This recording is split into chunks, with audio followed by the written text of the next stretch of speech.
Welcome to Christ-Centered Living, CCL. Have you ever felt invisible? Like your pain was tucked so deep that no one, not even those closest to you, noticed? You kept showing up, kept doing what was expected, but inside you were hurting, waiting for someone to see you. Today's story is for you. It's about a woman who wasn't the chosen one, who didn't come from wealth or power, who didn't have a voice in the room, but she had a God who saw her. I'm your host Shirley, and welcome to today's episode, The God Who Sees. You can find today's story in Genesis chapter 16. In our last episode, we heard God's promise to Abraham that his descendants would be as numerous as the stars. But time kept ticking, and Sarai remained childless, just waiting. And waiting, as you know, can wear a person down. One day, Sarai, tired of hoping, broke her silence. She told Abraham, "The Lord has kept me from having children. Sleep with my slave Hagar. Maybe I can build a family through her." It wasn't ideal. It wasn't even God's plan. But it was a common custom in that culture. When a wife was barren, a servant could bear a child on her behalf. Abraham agreed. Hagar became pregnant, and suddenly everything changed. Rather than bringing joy, the pregnancy brought division. Hagar, once a servant, now carried the master's child. With that, her view of Sarai shifted.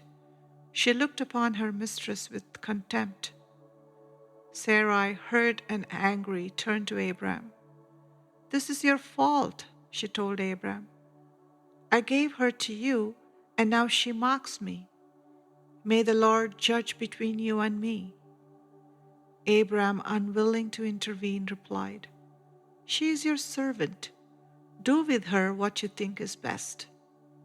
And so Sarai mistreated Hagar harshly. Emotionally bruised and physically weary, Hagar did the one thing she could. She ran away into the wilderness. But she was not alone.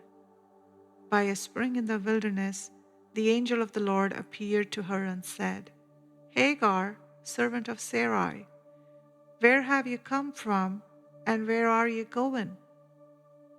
She answered honestly, "I'm running away from my mistress." Then came words she didn't expect. "Go back and submit to Sarai. I will increase your descendants beyond number. You will give birth to a son, and you are to name him Ishmael, which means God hears, because the Lord has heard your misery."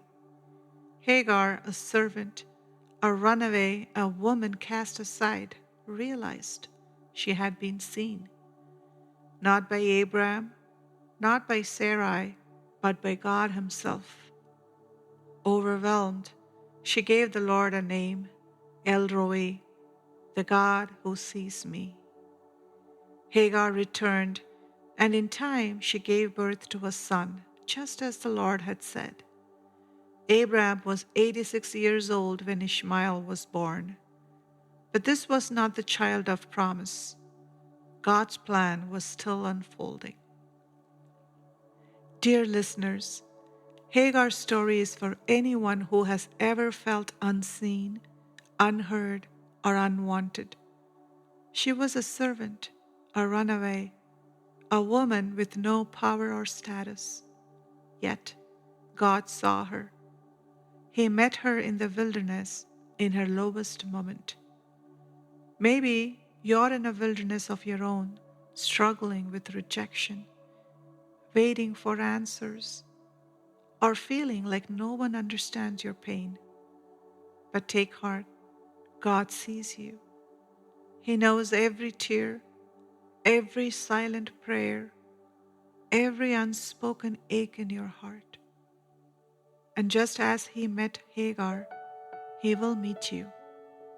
Even when things seem broken beyond repair, God is working in ways you cannot yet see. So don't give up. The God who saw Hagar sees you too, and His love will lead you to a better place. Until we meet again, stay close to His heart and keep walking in His ways. God bless you.